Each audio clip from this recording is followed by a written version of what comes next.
Hello guys, if your starters aren't getting enough playing time in Madden NFL 27, there are a few settings you can check to help fix the problem.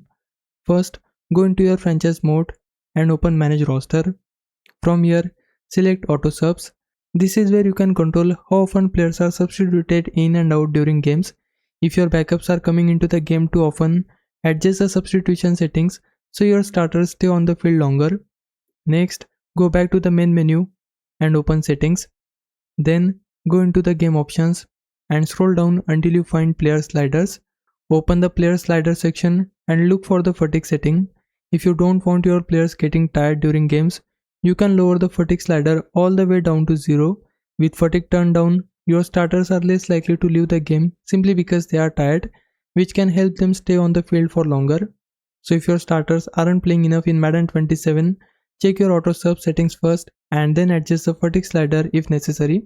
Once you make these changes, your starter should get more consistent playing time throughout your games. Hope this helps. Leave a like and subscribe my channel. For now, thanks for watching.